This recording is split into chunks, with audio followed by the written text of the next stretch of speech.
Hello everyone, welcome to Statecraft IS Academy. We have started a new initiative called the Daily Current Affairs Discussion, and the PDF of this video will be available on the Statecraft Telegram channel, Statecraft's website, as well as in the description box of this video. So let's get started with the current affairs. Our first topic of discussion is IPO, that is Initial Public Offering. So what happens is when a company wishes to raise funds, they sell a part of their stock in the stock market, and this process is known as initial public offering. So as the name suggests, it is initial public offering. That means it is the first time offering of the shares. So when a private company first sells its shares in the public to the public, this is known as IPO. So this IPO means that the company's ownership is transitioning from private ownership to public ownership. For that reason, sometimes IPO process is also known as going public. And next we'll discuss about IPO grey market. So this IPO grey market, it is an unofficial market where the IPO shares or the applications are bought and sold before they become available for trading on the stock market. So this is also known as a parallel market or the over-the-counter market. So it is unofficial, and that is the reason there is no regulation that governs it. Even SEBI, that is Securities and Exchange Board of India, the stock exchanges and brokers have no part to play in it. And there are no guarantees. Even the transactions are undertaken in cash and on one-to-one basis. And all the transactions are undertaken on the basis of trust, and they carry counterparty risk.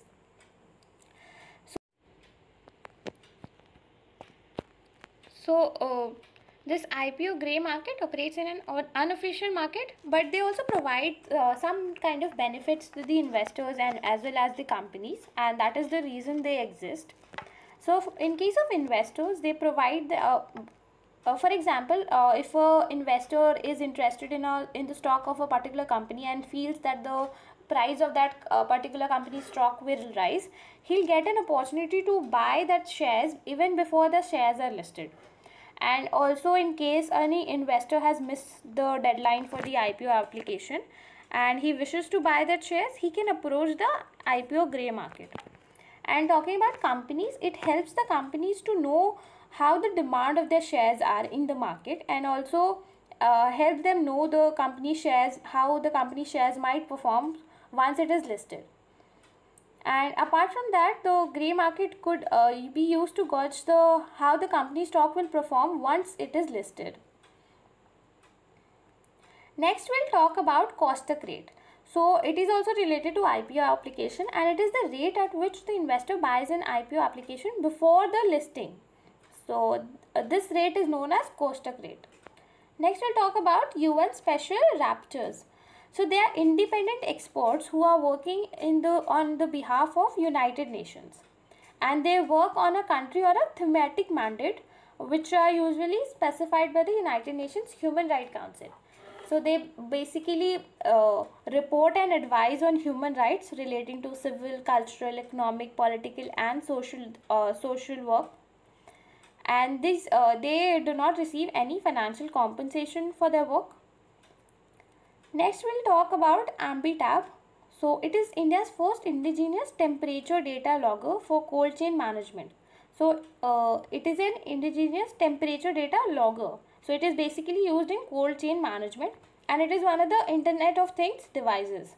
So it helps in recording the real-time temperature during the transportation of perishable products, vaccines, or even body organs and blood. Next, we'll see what Internet of Things is. So it is one of the burning topic currently. So Internet of Things is basically the interlinking of digital devices, machines, people and other objects with each other through a wireless network. So it is interlinkages through a wireless network, and this linkages actually helps to connect and communicate with each other. So examples of Internet of Things include connected wearables such as smart glasses, smart watches, fitness bands, connected homes like linking household appliances to the network. For example, you will see in the market the bulbs available which you can operate through your mobile phones. And then connected cars, the vehicles that are connected to the internet. Connected cities, so connected traffic signals, smart meters which analyze the usage of water, gas, electricity, smart bins which give signals when they need to be emptied, etc.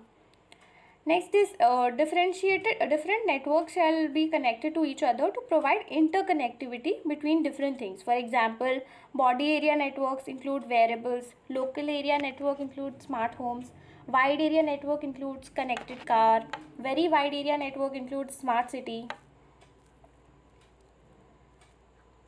Next, we'll talk about Climate Breakthrough Summit. So recently, world leaders convened at the Climate Breakthrough Summit to demonstrate progress in critical sectors of the global economy, which includes steel, shipping, green hydrogen, and nature.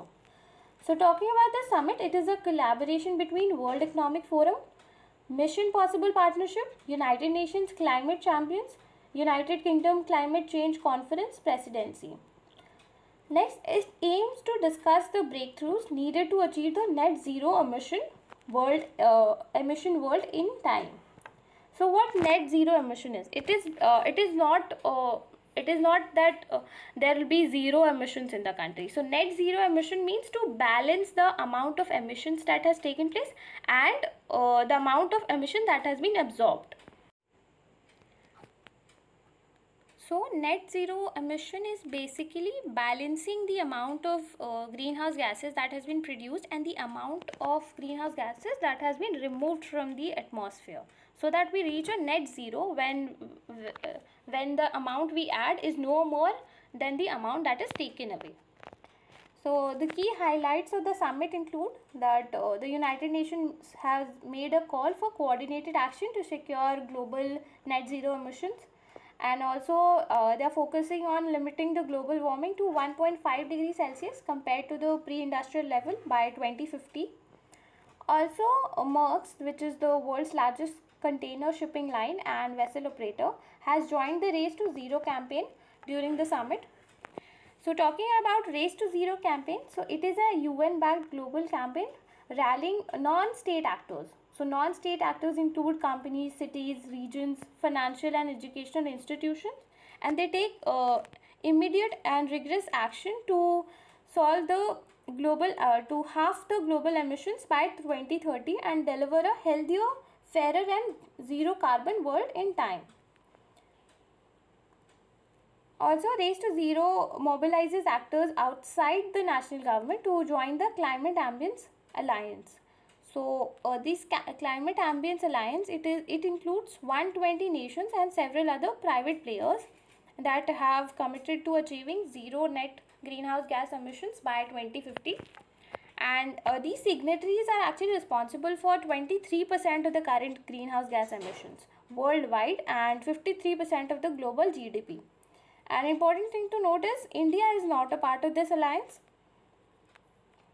Next, we'll talk about PM CARES for Children scheme. So recently, Prime Minister has announced a special PM CARES scheme for children. The scheme includes a comprehensive financial aid package for children orphaned during the pandemic. So as India battles a raging second wave, cases of children losing their parents to COVID-19 are also mounting. So talking about the eligibility for the scheme, so all the children who have lost both their parents or surviving parent or legal guardian or adoptive parents due to COVID-19 will be supported under the scheme. The features of the scheme include there will be a fixed deposit in the name of the child, and they'll be given 10 lakh rupees for 10 lakh rupees when the child reaches 18 years of age.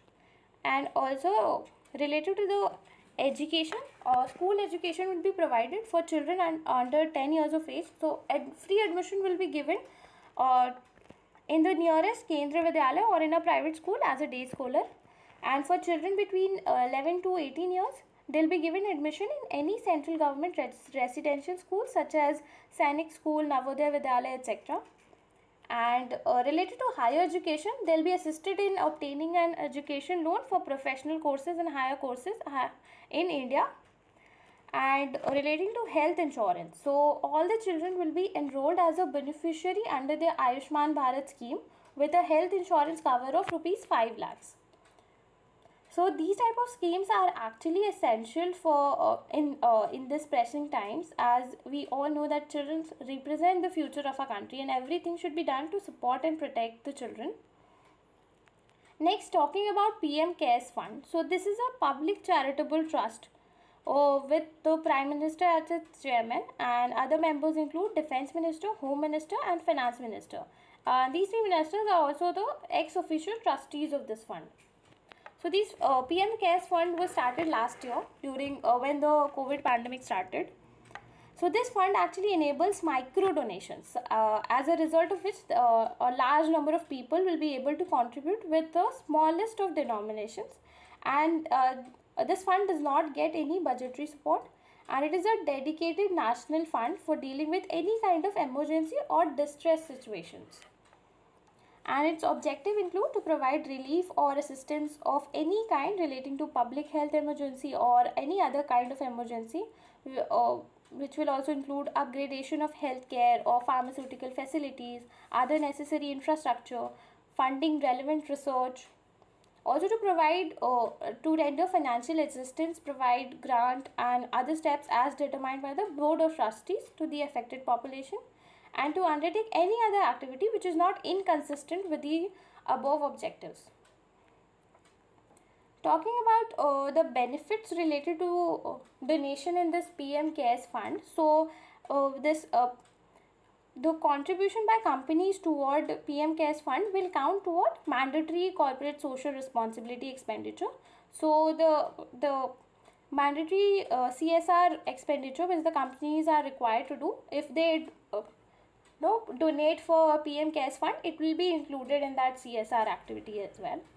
And also donations to fund would qualify for ATG benefits for 100% exemptions under the Income Tax Act as well. And a separate account for receiving the foreign donations has been opened, and the fund has also got exemptions under the Foreign Contribution and Regulation Act of 1976.